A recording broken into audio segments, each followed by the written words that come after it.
eliminación del control de cambio e incremento de las tasas de interés, liberación de precios de los productos de consumo, a excepción de 18 rubros de la cesta básica, congelación de cargos en la administración pública.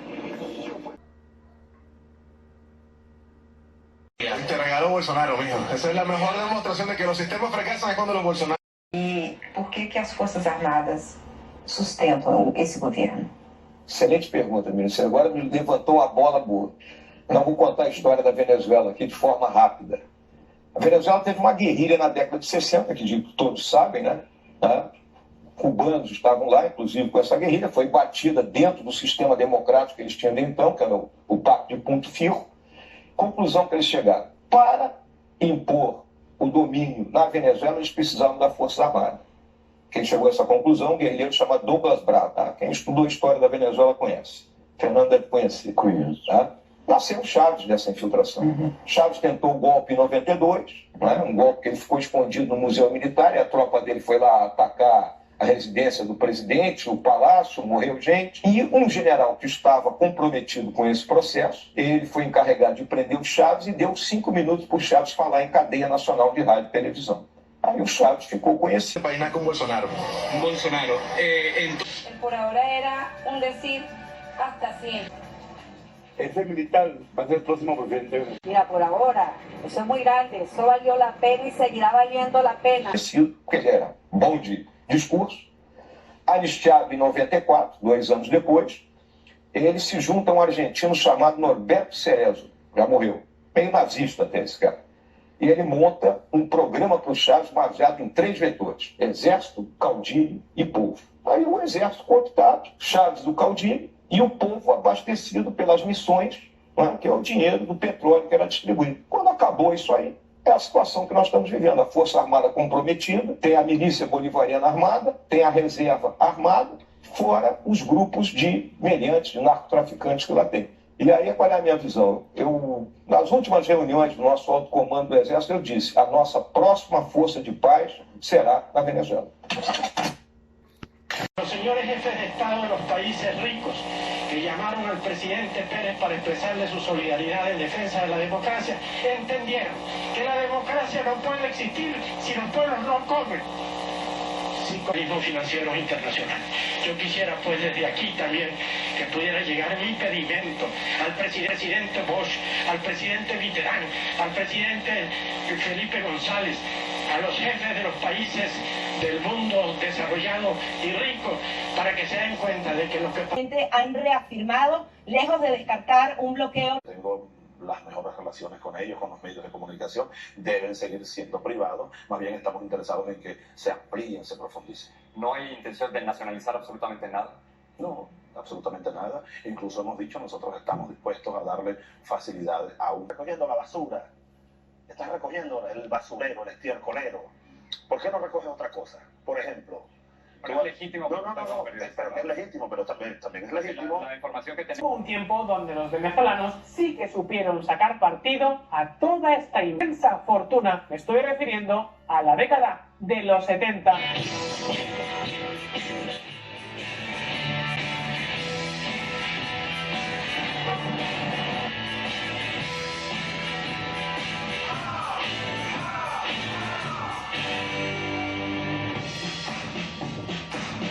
Veréis, en aquel momento las cosas en Venezuela iban, ¿cómo decirlo?, en términos marineros, viento en popa y a toda vela.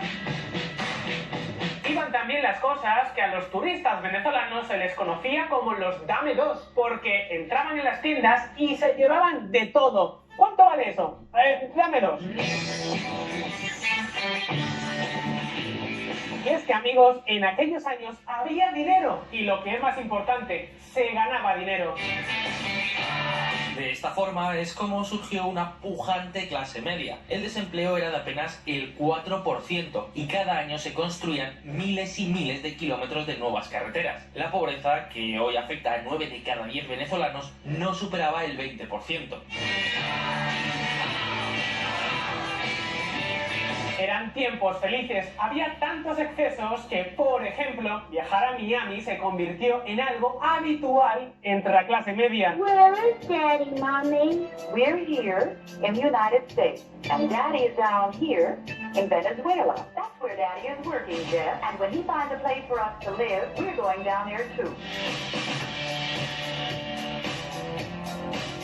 ¿Y sabéis dónde estaban los mejores y más caros restaurantes franceses de toda la región? Exacto, en Caracas. Y aún más, los venezolanos, ojo, se convirtieron ni más ni menos que en los mayores consumidores de whisky de todo el mundo. Sí, habéis escuchado bien. En aquellos años parecía que este país iba a comerse el mundo. Ya sabéis. ¿Cuánto vale eso? Dámelos. Mira, no necesito ver un reloj, un tocadillo, con grabador, ¿cómo te lo puso a ti? Esto lo podemos dar con un precio especial. Nosotros lo podemos dar con 45 bolívares. ¡Qué mollera!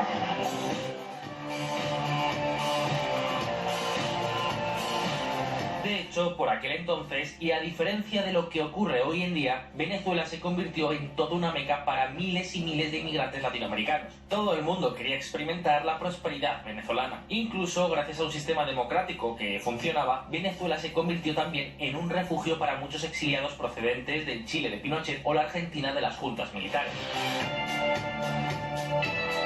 Sin embargo, amigos de VisualPolitik, es evidente que un buen día toda esta bonanza como Noruega en los renta petrolera hasta los años 70. Esa renta le permitió al país financiar. O sea, lo que usted está diciendo es que Chávez y los Estados Unidos están negociando un reconocimiento de Chávez a cambio de que Venezuela aísle a Cuba. Pero si Chávez fue a Cuba y se dio grandes abrazos con Fidel Castro y se celebró mucho. Pero eso es lo único que preocupa a los Estados Unidos. Ahora no les preocupa que haya una dictadura en Venezuela. Independientemente de que la gente simpatice o no con usted, uno sí siente un gran respeto por la actitud que usted mantuvo en estos últimos 6 años, de haber enfrentado todas las adversidades que se le presentaron, de no haberse escapado para Miami o para Costa Rica como otros lo hicieron, de haber dado la lucha todo el tiempo, de haber soportado vejaciones, ataques, humillaciones, privación de su libertad, ataques contra su familia, etc.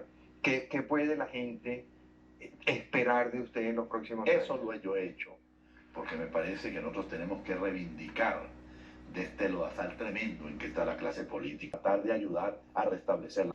Aquí no permitimos que las nuevas generaciones... Fermín tenía un liderato guiándose al muy poco tiempo. Pero no por culpa mía, por falta de consistencia en las económicas y políticas que se oponían a las transformaciones que usted proponía, auparon el golpe, fomentaron el golpe o estimularon el golpe. Algunos la auparon, otras no, fueron una masa neutral que luego generales y almirantes a granel. No teníamos dónde estar y necesitábamos seguridad armada. Y traje fatalmente la partida. Hubo un momento en que yo no ascendí a ningún general de división, porque con historia, pero que no tendríamos a Chávez electo presidente. Yo no puedo... Bueno, hay una cosa que quedó claro, que esta era una logia militar que se había formado. ¿Qué quiere decir cualquier cosa?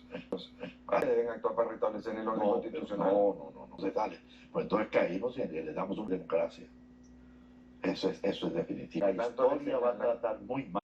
El programa económico lo echó para atrás. O sea, ¿usted está dispuesto a pactar con Chávez? No, de ninguna manera, de ninguna manera. Lo que estoy dispuesto es a cerrar todos los caminos que se puedan cerrar. ¿Y cuál es el riesgo que hay de una dictadura que lo preocupa tanto? El golpe que yo domino. Por eso es que aquí hay unos señores que se llamaban los notables y otros, etcétera, que estaban empeñados en destruir la democracia. Y yo cometí la tontería de creer, me extremaba mi concepto democrático y yo convocaba a todos esos sectores a que hubieran preferido otra muerte. Para complacer y debo el ilustre senador vitalicio Rafael Caldera, transmisión directa de esta sesión.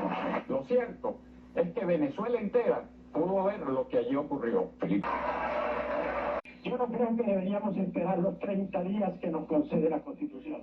Al señor Alberto Bolmer del Grupo Santa Teresa. Quería darle las gracias por este evento, también felicitarlo.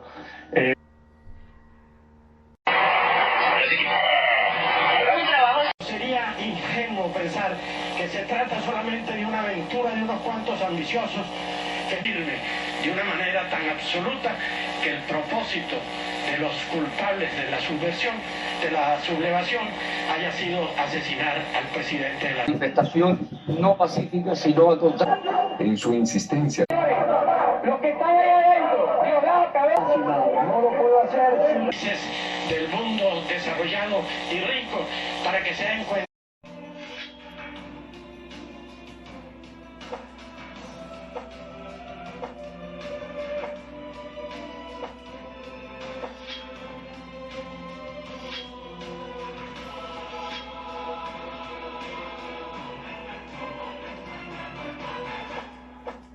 A pocos días de estar en el poder, Carlos Andrés Pérez solicitó en Consejo de Ministros la rectificación de la partida secreta por 250 millones de bolívares.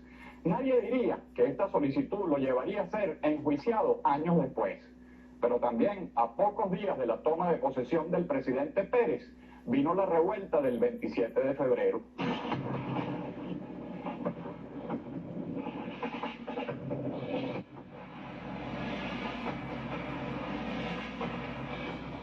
El hecho marcó a todos los venezolanos y los dirigentes hablaron de reflexionar y ofrecieron cambios.